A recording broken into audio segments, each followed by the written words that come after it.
with 11,000 members who are all small-scale traders, then you have mega challenges that come your way, because you know the success rate of SMEs in this country is also low. So challenges like post-COVID, the economic times we faced in the last 1 year meant that indeed the number of members who could have surplus to save was truly low. I appreciate that even in those circumstances, you are still able to make a profit. Clap for yourself. I urge you as members, be good ambassadors of this circle, because this circle is you. This circle is about you. It's about your future of your children and for generations to come. It's for prosperity that you are a member of a circle. I want to ask you a simple question. When you go to the banks, what do they call you? They call you clients or customers. Are we together? When you come here, CEO calls you what? Are we together? You see the difference? You are a member here. Here, it's about you. Hapa, hii ni kampuni yako. Are we together? All of us, even chair here. Are we together? Even chair here. He first of all, it has to be a lazima kuwe mwana shirika. Tunaelewana? Ndio upate uongozi hapa. Ndio wewe ukue delegate. Lazima ulikuwa mwanachama. Tunaelewana? So I want that we be good ambassadors out there. The members who have elected you as delegates, who have elected you to serve on the board of directors, to serve on the supervisory, who have given you an opportunity, CEO, to be the manager of this great institution. All these people have something they look forward to every day. One, they believe you serve with humility and integrity. Tunaelewana? Tuhudumie wananchi. Tunaelewana? Tusiwafanye wale ambao wametuleta hapa wawe vibaraka zetu. Tunaelewana? So we have a duty and a responsibility to serve them. Every day when you wake up in the morning and you're transacting a business on behalf of Baraka Yetu, always know you have to transact it above board. Because that responsibility is not just personally yours, but it's for the 11,000 other members who have trusted you to be on the forefront. That is what we are called to. As here in the cooperative movement, our core responsibility remains just one. One, give an opportunity to save. In a country whose savings are too low, even His Excellency the President has that just every day to embrace the culture of saving. Are we together? That culture is best embedded in these cooperatives that we are members to. So we save. But when we save, CEO and Chair, as members, we look forward that we'll also be able to access affordable credit. That becomes our next objective. Our objective is not how much we get paid as dividend. That is secondary, and it can only be achieved when as members we save loyally and patronize regularly the services of the circle. Hiyo riba kidogo tunalipa. Are we together? The small interest we pay is what at the end of the year, chairman and his team come here and read to us, and we clap that the year was good in business. We do not do business with the outside. We do business with our. Are we together? Yes. That is the opportunity we have within the movement. I urge you. I see we are having a problem with SASA because quite a number of our members, unfortunately, have not been paying loyally their debts. Tafadhali, nawaomba, because each one of us have a member we know who is not paying. And most of us, the members we know, have capacity to also pay. Are we together? I want today, you take it upon yourself to remind those people that they are not just affecting the circle, they are affecting 11,000 other members. Now I see you're being asked to provide for non-performing loans 110 million. That's a lot of money. That's a lot of money. My brothers and sisters, we must become loyal to this circle. Are we together? Let us be loyal to it. Let us reach out. Assist the management and the board of directors in reaching out to your friends who are out there and have not paid their loans. So that next year when we meet here, we do not find ourselves in a similar situation. We do a very good performance, then SASRA cannot approve your payment of dividends and rebates because sasa madeni ambayo haya perform haya. Tuambie watu utamu wa deni ni kulipa. Tunaelewa? Tuambieni wenzetu hivyo. Number 2, tuwakumbushe kukopa harusi, kulipa matanga. Lakini sisi juu ni wafanyi biashara, tutakopa kwa harusi, tulipe kwa harusi. Tunaelewana? Hiyo ndio spirit tunataka hapa kwetu. Tunaelewana? Na waambie we will only be blessed and they will only be part of our blessing if they do what is expected of them. Are we together? I speak passionately about this because I imagine a trader who tomorrow will not get access to credit here because a certain person has refused to pay. And that trader will be none other than you who is seated here. And at that time you have a deal that is going to make you real money. Lakini sako haina pesa. So you are being told to wait a month. Yet your deal is in a week's time. Tunaelewana? That is how you should perceive these issues. Now, if all of us work together as delegates, I am sure hii mzigo itakuwa rahisi kwetu. Let us do education days for our members in the various spaces they are in, so that members can understand the heaviness of this matter and they can take it in their heart. Are we together? Lastly, I appreciate that this circle, community-based as it is, has embraced technology. Here I must congratulate the management and the board of directors. This is a step in the right direction. Let us keep it. The world has moved on. Today, a member can be a member of this circle while in Mombasa, while in London, while in Dubai, and continue to contribute, access, patronize the services you offer, and do many things together with you.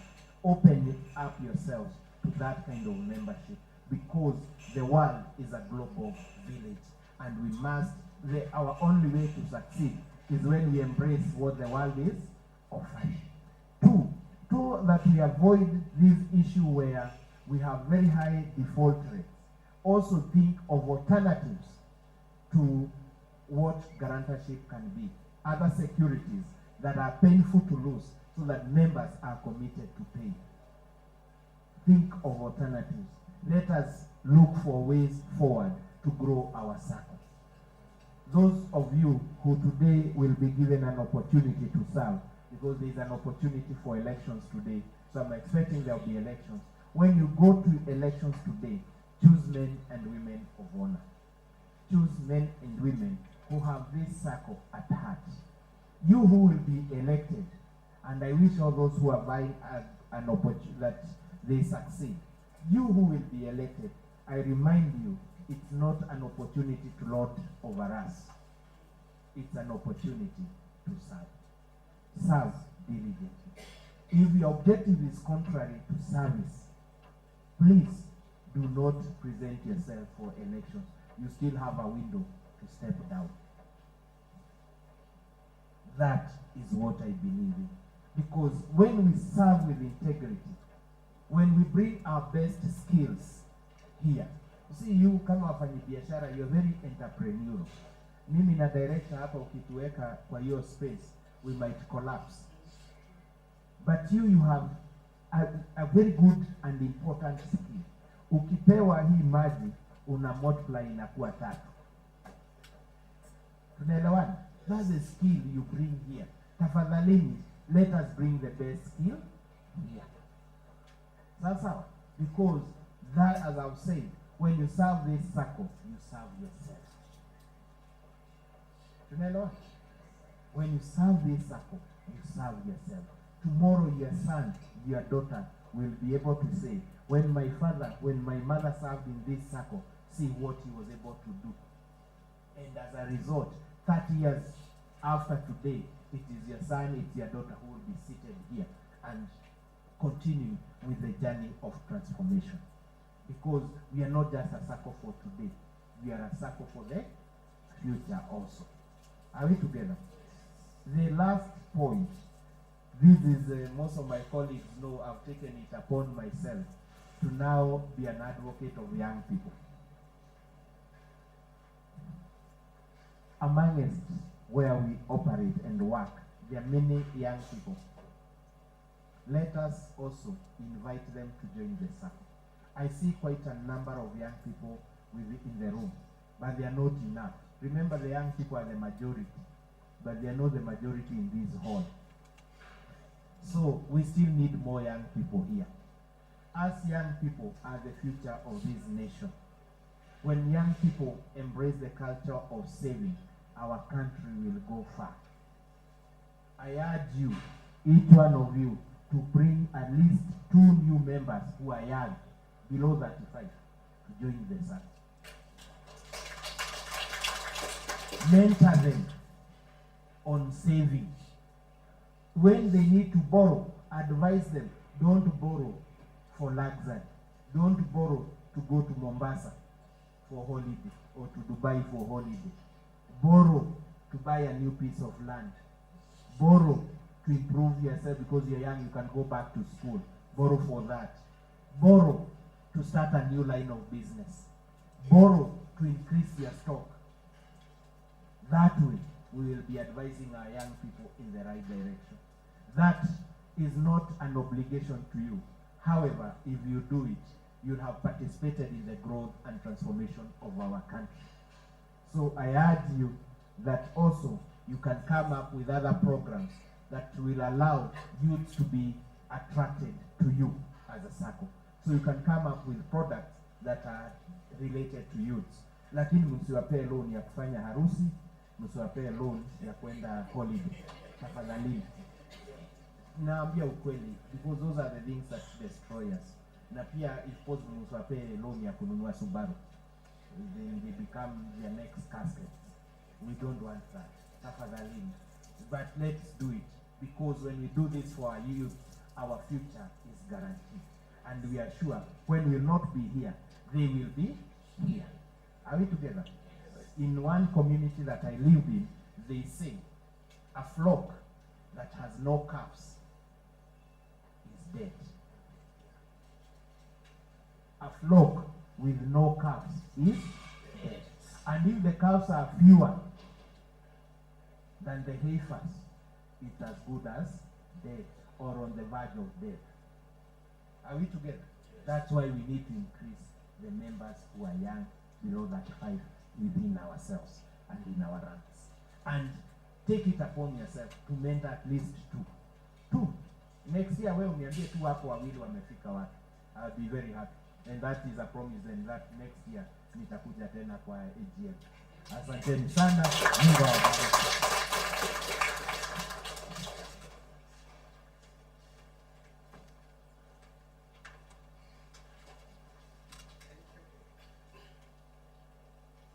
Thank you, Chief Godfrey Amanda, for the wonderful challenge. What was the last challenge? What was the last challenge? To young membership, right? Thank you, Chief. I think it was you are such a passionate leader, and I want to thank that you perfectly fit the docket you're sitting in. Our guest has spoken to us passionately about trade. He's become more passionate about cooperatives. You've heard how he's digested the world we are living in. You've heard how he understands the challenges we are facing. You've heard how he's trying to break down the issues of non-performing loans and the effects. Our guest was very specific, mentioning about the regulator and the impact he has whenever we don't comply. What a blessing. What a blessing to have such a person who is directly in charge of us as cooperatives in the county of Nairobi. And I want to appreciate the fact that he's mentioned that the governor, Sakaja, knows we are existing and we are in this meeting. Thank you so much. That one gives us delight, it gives us pleasure, and it gives us hope. When you mention about the plan that the government has to establish 20 new markets, more especially within the localities where we are operating from, we really feel we have a future. Nairobi can work, sindio? Nairobi will work, sindio? We thank you so much, Chief. And it's our sincere request that, as you've said, indeed, the people represented here, or as the chairman had said before, the delegates who are ahead in front of you, they represent 11,000 people behind them. Most of them are youth, right or wrong? Tukuna vijana wengi.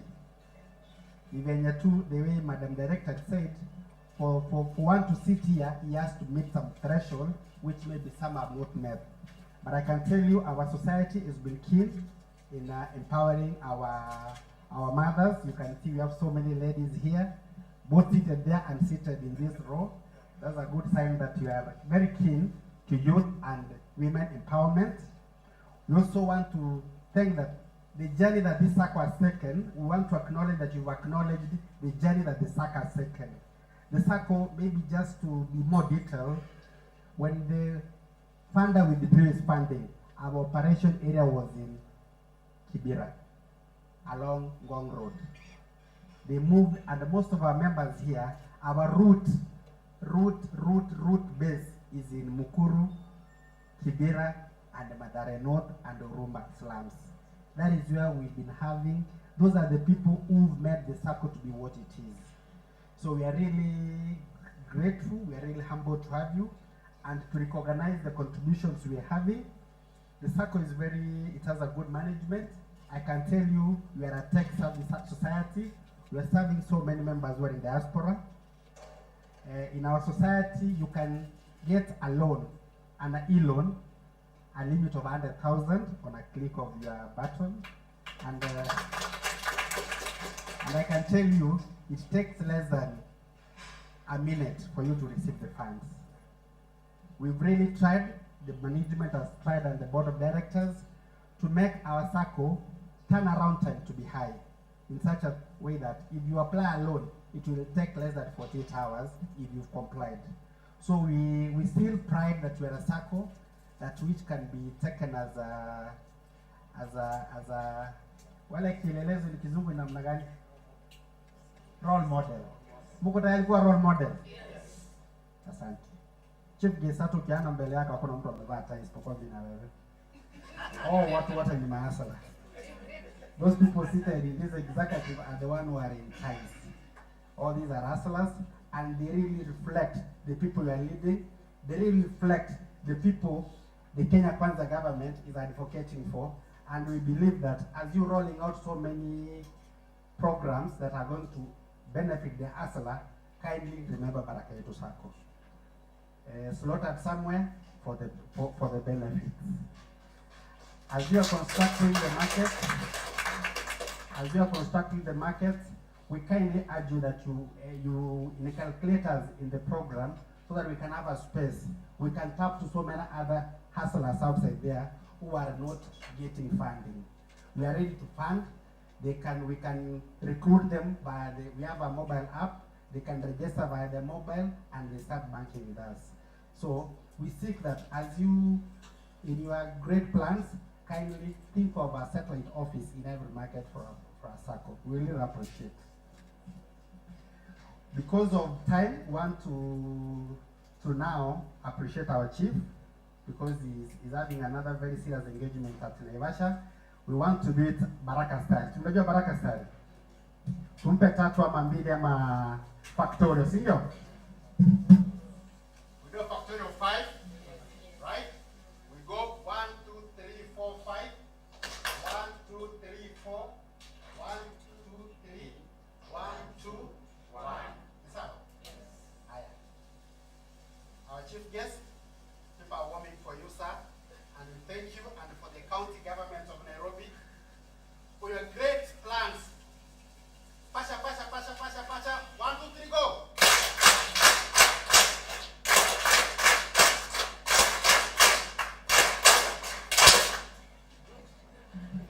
Thank you. God bless you.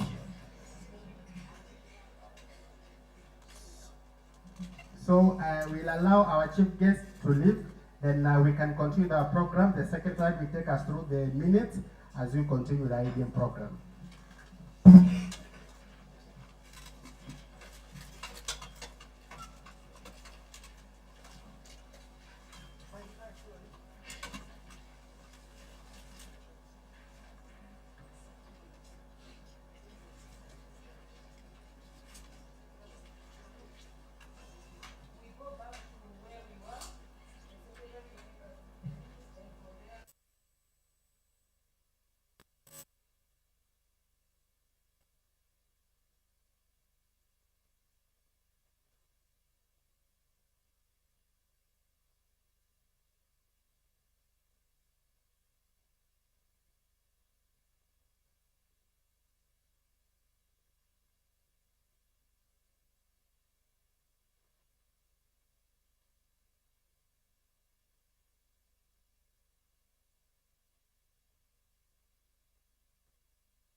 Thank you. Thank you, Secretary. Can we appreciate the honorable?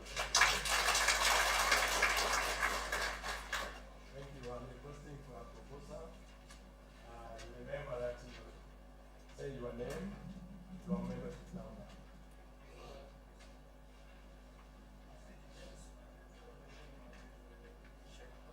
Let us adapt it kwanza, and then thereafter we are going to rectify it about their service rates.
Thank you, thank you, thank you.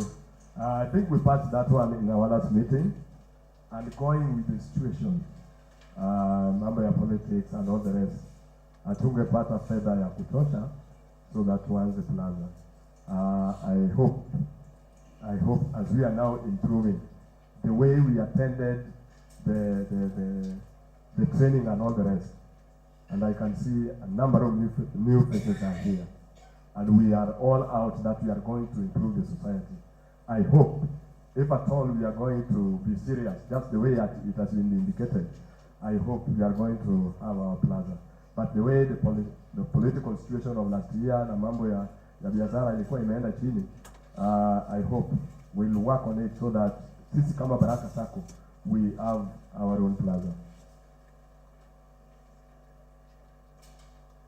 Any other matters arising? In case we are through there, then we are going to move to the next item. I think the next item, because time is not on our side, is the auditor's report.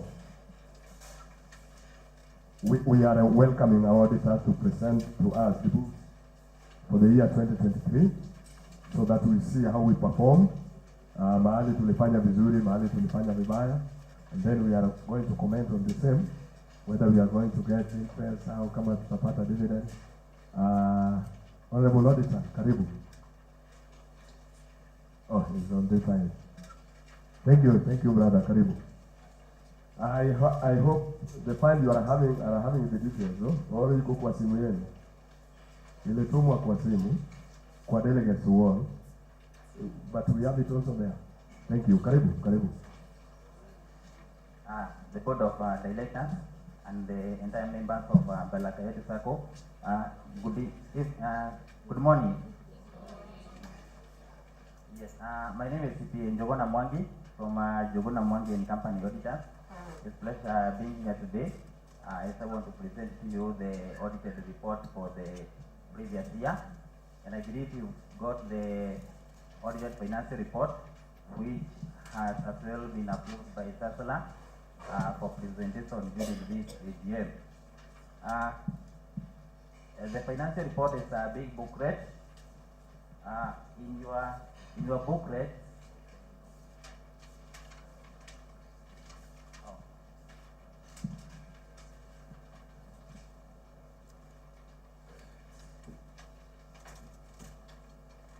so as I was saying, the financial report is a big booklet, but I just want to draw your attention to the specific areas in that audited report. I will take you through, then I will highlight some few observations here and there. And in that audited report, I want to start with page number 7. Page number 7.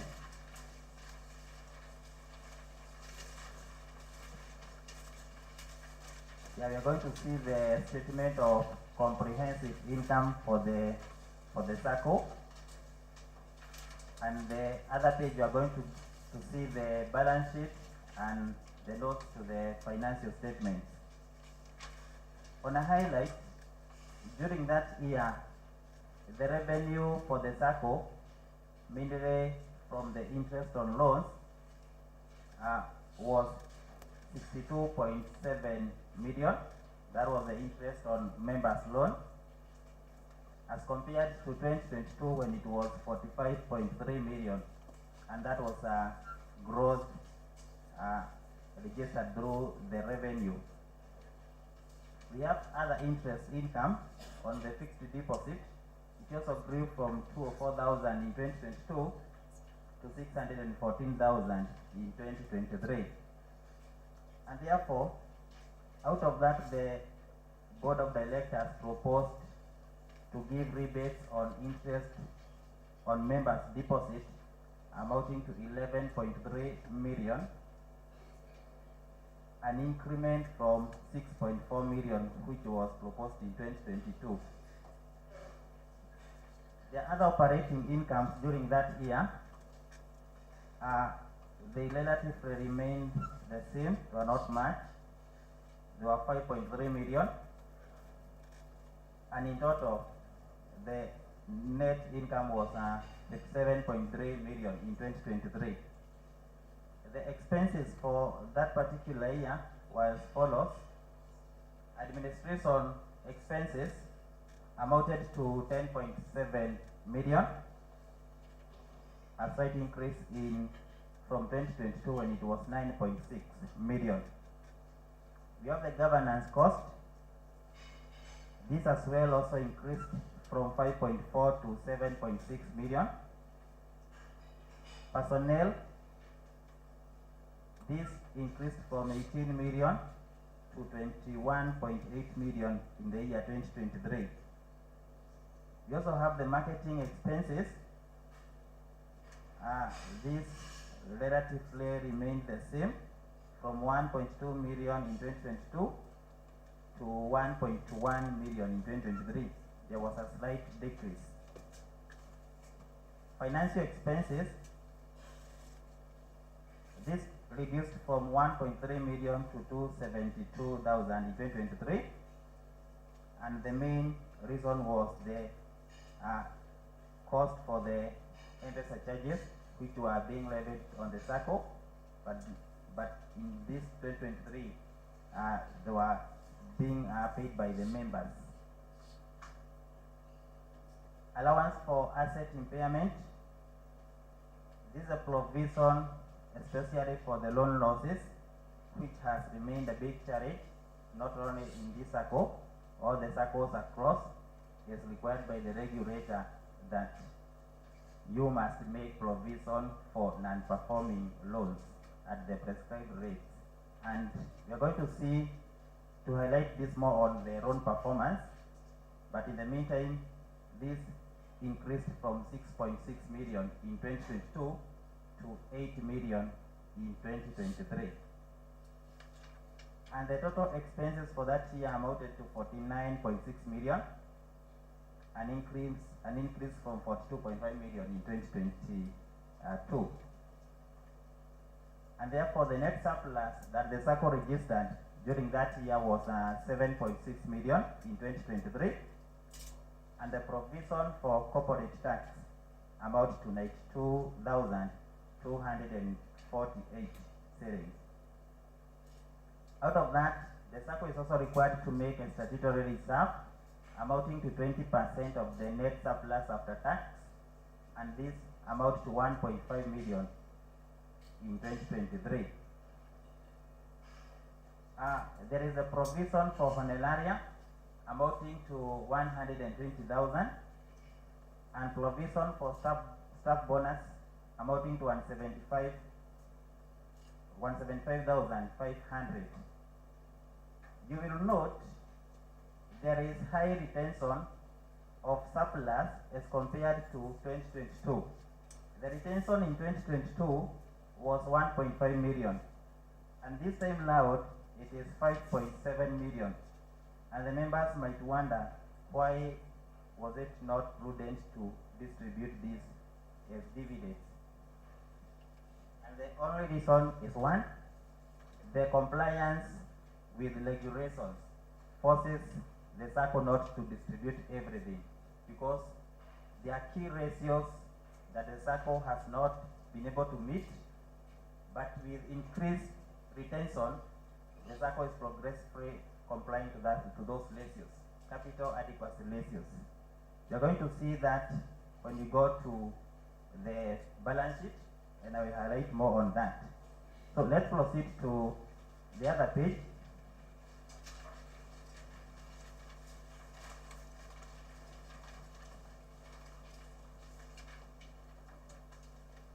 The balance sheet, the statement of financial position of the Sacco. By close of December 2023, cash and cash equivalent, this was the money that was not spent by that time. It amounted to 10.6 million. That is note number 12. Trade and other receivables amounted to 14.6 million. We have loan to members, note 14. The loan portfolio balance amounted to 251.9 million. This was a growth from 2022 when it was 245 million. Investment, the Sacco has also invested in shares and the balance was 358,000. Intangible assets, note number 20. These are the computer softwares that the Sacco has. It was amounting to 3,066,000 in 2022. You will note there is an increase because of the newly acquired software within the year. That's why you see it moving from 1.5 million in 2022 to 3 million in 2023. Property, plant and equipment. This is just a general name which refers to all the fixed assets of the entity, and this includes the furniture, computers, equipment, all those items of the Sacco. Amounts to 4.9 million by December 2023. You might wonder why they are reducing from 5.6 in 2022, and it's because of the provision for depreciation. The wear and tear is always deducted from the cost. We have note number 19, members' deposits. You will note the deposits are reducing from 213 million in 2022 to 206 million in 2023. So this is a key indicator of something which is not right, because the prudent way of operating is not to reduce deposit but to boost the deposits. However, the management has been left with no option other than to offset some of the non-performing loans with a deposit. And we urge the members to ensure that your loans are performing, because the moment you reduce deposit, it affects your capital adequacy ratios, and therefore you'll be forced even more to retain more surplus by the regulator because of those non-performing loans. So it's a key thing that needs to be considered. I know the management has instituted strict recovery measures of the loans, but it's the obligation of the members as well to ensure that you adhere to the commitment of loan repayment for the betterment of the society, so the Sacco at large. Note number 22, income tax payable. The provision is 60,504. There was an overpayment from 2022, and that's why it reduces from 90,000 to 60,000. Trade and other payables amounts to 4.5 million. There is a breakdown in the notes. Rebates payable, the proposed interest on deposit amounts to 11.6 million. I have taken you through that. We got note number 25, shareholders fund. This in totality is what is called the core capital of the Sacco, composing the share capital and all the retained earning and disclosed reserves. And the retained earning, reserves and disclosed reserves is a percentage of the total core capital. You are required to meet a minimum of 50% as per the circular requirement. The Sacco, though has not met that ratio, but it has progressively attained that ratio.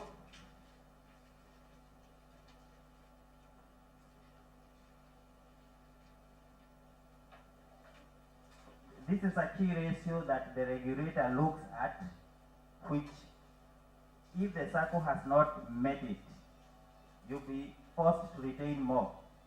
But once you retain more,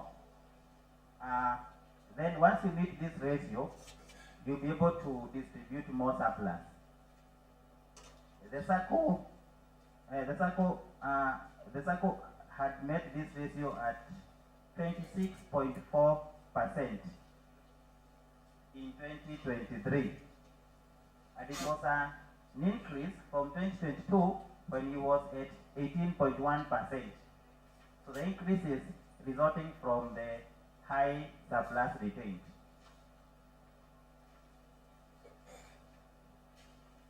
That is the key ratio that the Sacco has not met, and that one is indicated on page number 3 on the statistical information on the audited report. There are some key highlights of the statistical information there. And if I just draw your attention to the ratios required threshold, you will note that the liquidity should be at 10%, but it was at 11.3%. The other capital adequacy ratio, that one for 8% for capital to total asset, you had made that one at 22.1% against 8%, all through downwards there. And we go back to the balance sheet.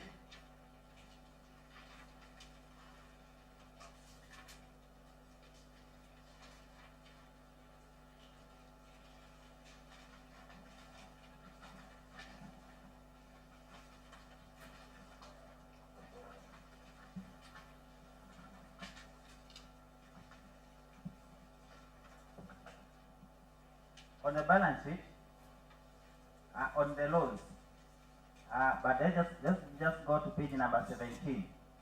Page number 17.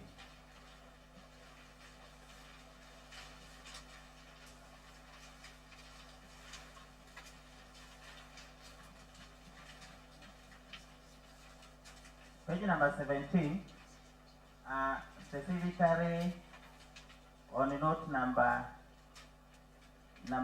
16.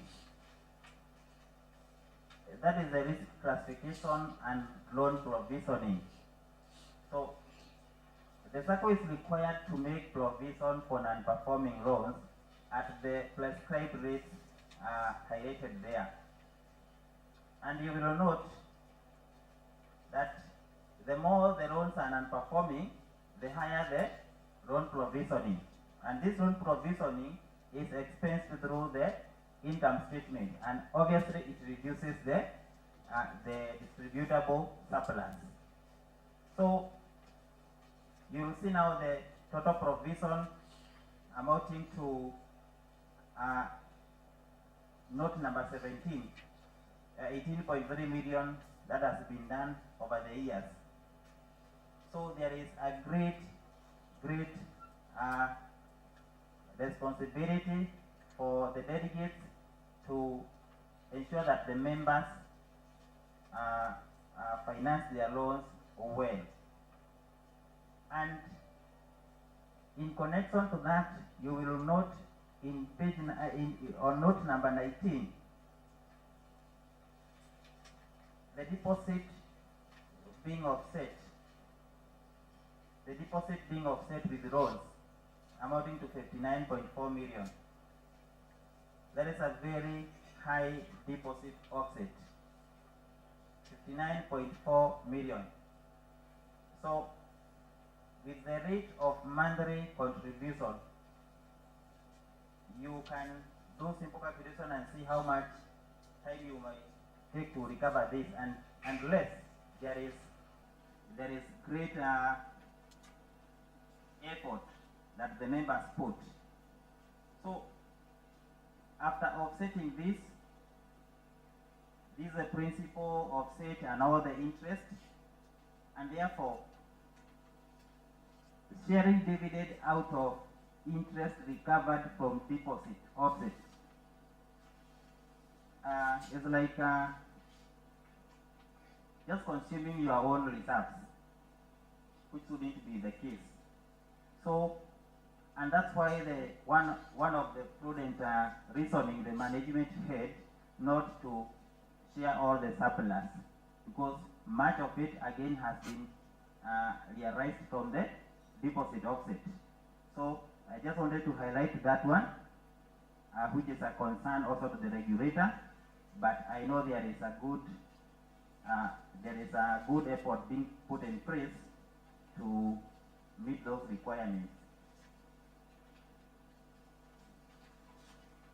So that is the summary of our financial report, and as required, we are supposed to make an audit opinion on those financial statements, and our opinion is on page number 5, but I just want to summarize it.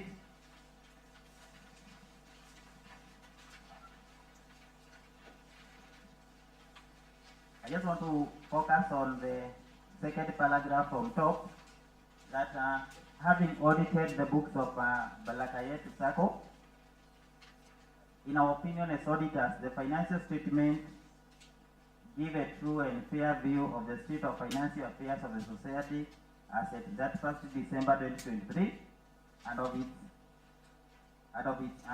profit and cash flow for the year then ended in accordance with the International Financial Reporting Standard and the requirement of Kenya Sacco Society Act. So we're just summarizing to say that audit is a process. It involves audit and communicating our findings, some of the controls to the management, and the key issues to the ADM. So we've been able to communicate our findings through the management letter as required on the internal control weaknesses, in addition to what the other internal auditors have been doing as well. So all these things help the SACCO to make improvements. So thank you very much for listening to me, and after you adopt that report, anybody with a question will discuss thereafter. And finally, having audited, I would like also to confirm that our office still express willingness to continue being in office. Thank you. Let's appreciate the auditor. Thank you, the auditor, for the report. Now, at this juncture, I would like us to have a proposer and a seconder to adopt the report. Proposer? Yes.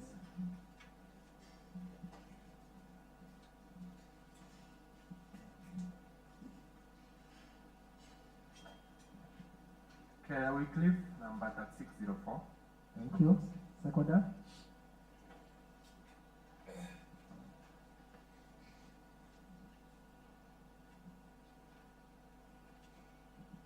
Mwangi Martin, member 0131. Thank you. Thank you. Now, we would like to invite any comments or questions to the auditor, reactions from the report. For a show of hands, whoever's got a question, clarification, comment. Yes, we have an answer.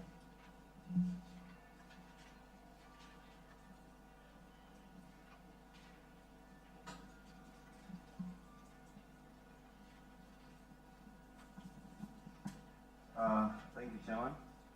I want to make an observation. On page 1 of the report, the board of directors are listed, and Jenny Modoni is listed as the treasurer. Earlier on, we were briefed